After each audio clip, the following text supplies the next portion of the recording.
Hello everyone, this is Tom. Most of you who are watching this now probably know me. This is my first YouTube video for what I hope to be a series that will initially be directed to my students, my advanced students, intermediate students, for kind of distinguishing different words that are a little bit confusing and may cause some issues for students that are learning, especially at the intermediate and the upper levels. So please give me some feedback when you see this video. Let me know what you think, and maybe I will continue working on these in the future. So for today, I wanted to talk about 3 words, 2 of which have been a question from several students and even multiple times from the same students, just because of how kind of gray the lines can be between these 2 words.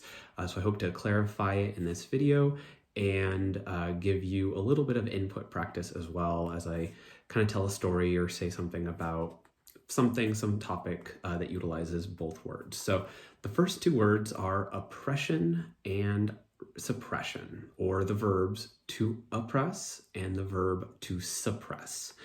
These are the 2 that I usually get questions on. The third one that I will include in this comparison is to repress. This one is a lot less used than the other 2, potentially similar to oppress. Suppress, I would say, is by far the most common, particularly in instances where it's a synonym to repress. So let's start with oppress, to oppress, oppression, oppressive, verb, noun, adjective. To oppress is generally done to a person. I oppress a person. A government oppresses people. A government oppresses groups. Someone can oppress someone. Generally, this is thought of as having something to do with law or force, often in the context of governments being oppressive, governments oppressing, or governments using oppression. This can also sometimes be viewed subjectively on things that have nothing to do with the law, such as societies or groups. Groups can oppress a member. Groups can use forms of oppression. And this tends to be more likely linked with laws and government because of the concept of force, which is somewhat central to the definition of oppression. Oppression is generally utilizing force or authority to essentially eliminate or potentially suppress the rights of people. So on to the second word, suppress. As you noticed, I didn't say suppressing the people. Sometimes I've read and I've heard suppressing people, but more often, it sounds a little bit odd to my ear, more often I will hear suppression of something. For example, a government, again, we can use authority or force in this, can suppress an uprising, a rebellion, even a protest. A government could suppress a protest. Suppression generally is much more common. It's more broadly used than oppression. Oppression, again, usually on a person, whereas suppression is on a thing, usually in reference to its intensity, its level, amount.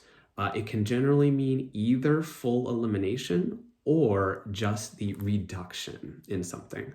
For example, the protest was suppressed. The government suppressed the uprising. In this case, the idea is that there is no longer an uprising. There is no longer a protest. However, you can also say something along the lines of suppressing sound, which could be when I put my hand over my mouth, I'm suppressing the sound, meaning making it lower, making it less intense. For example, we have an item that attaches to a gun that we call a silencer more often than not. However, it's also referred to as a suppressor. Suppressors suppress the noise of a handgun, for example. You can also suppress thoughts. For example, if you live in an oppressive government or in an oppressive country, you may be incentivized to suppress your speech, suppress your thoughts, essentially making them less intense consciously, applying kind of internal will and internal strength to keep yourself from saying certain things, or even trying to keep from thinking about certain things. So thoughts can be suppressed. And the other item that's often used with this word is in reference to health, or generally reactions, chemical reactions, for example, which is where health comes in. Your immune system can be suppressed. Certain medications will suppress certain biological systems or responses. Again, this is generally used on a thing. I wouldn't say the medicine suppresses me. No, that doesn't, it sounds a little bit weird to my ear. But you could say the medicine suppressed brain function. The medicine suppressed the chemical functions in the body. So moving on to repress for a tiny bit, and I'm mainly doing this now because I almost said it. Repressing can also be similar to suppress, referencing thoughts or feelings. The main difference here, and this one is a little bit more controversial maybe, or unagreed upon. For me, the idea of repression is unconscious. I don't consciously repress feelings.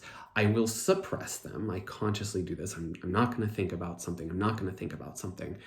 Repression tends to do with a subconscious process that causes you to forget something, at least at first. The other big difference is repression often has a sense of there might be another escape or another outlet for this feeling or emotion.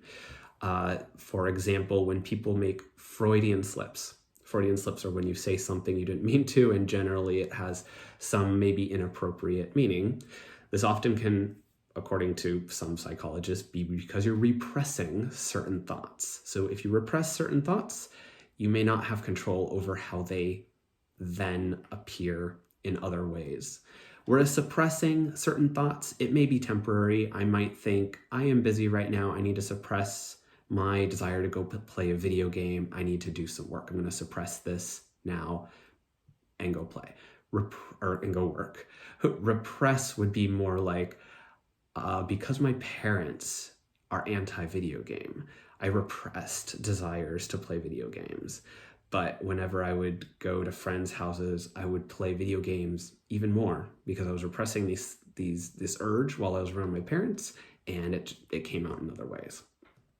So now is probably a good time to mention that the differences between these words and their utilization in sentences can be somewhat changing. I wouldn't say subjective as much as just changing, or different between different groups of people that may use these words differently. In the case of repress, I would have never utilized this word in a sentence referring to one person acting against another, one person repressing another person. I have, however, seen sentences while kind of doing a little bit of research for this video. For example, his parents' repression caused him to rebel, or his parents repressed him. This sounds very unusual to my ear, and so I would generally just say that he repressed his feelings, or he grew up repressed, potentially by some internal mechanism that resulted from actions from his parents. But parents repressing children, that sentence is not something I've seen, and so generally to my native ear, it sounds a little bit awkward. That's not to say that that's not something natives use. It's apparently an example in the dictionary. And so as for all intents and purposes, it's correct. But I generally will share kind of times when I find words like this, or combinations, or collocations, when two different words or multiple words are put together in a phrase, seem a bit unusual, awkward, or just do not sound good to me. So that's that example with repression, repressed. So in general, natives can sometimes subconsciously know how best to utilize their language, not by any real logic. It's just what they're essentially grew up using, grew up speaking. The people around them use words in a certain way. And we can sometimes be a little bit limited by that when it comes to how something might be used in another country, for example, that speaks the same language. So that's just a warning in terms of some of the things that I'll mention. I'll try to be as transparent as possible, tend to be sort of the native ear, not so much a objective definition or objective difference between certain words. So, all right, so for now, I'll move on to an input activity. for you guys. And so I'm going to try to speak this at pretty natural pace. This video should be for kind of my B-level intermediate students. Beginner students can watch it too. And if they understand everything, if their listening is that high of a level, that's great. So I'll go ahead and begin. I'll read this time, and maybe in the future I'll memorize something a little bit more. So, all right. There are still many oppressive governments in this world. Forms of oppression include slavery, legalized discrimination, and the suppression or absence of human rights. Oppressive governments may use force or simply fear to suppress the rights of the people. Oppression can come in the form of suppressed media, unfair application of the law, or outright suppression of individual rights like speech or fair trials. Societies or groups can also act in oppressive ways.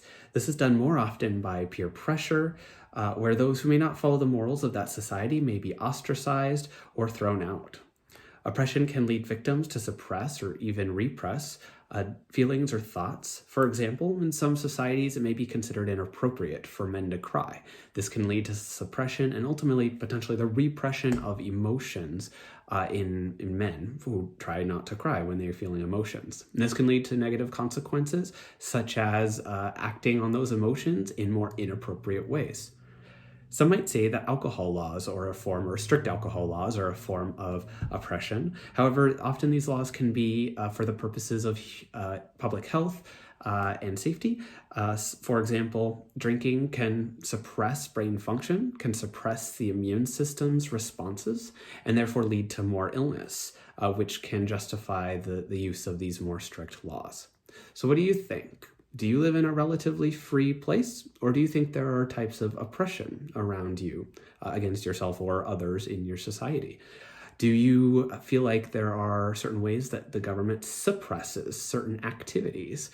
Any ways that you try to suppress thoughts or feelings? Have you ever found yourself repressing certain feelings? Have you seen those come out in other ways, maybe inappropriate ways? Let me know down in the comments any practice sentences with oppress, suppress, repress, and hopefully you guys enjoyed this video. I'll do more if I get some good feedback. Give me candid feedback, especially those of you that are my students, and maybe I will see you guys soon.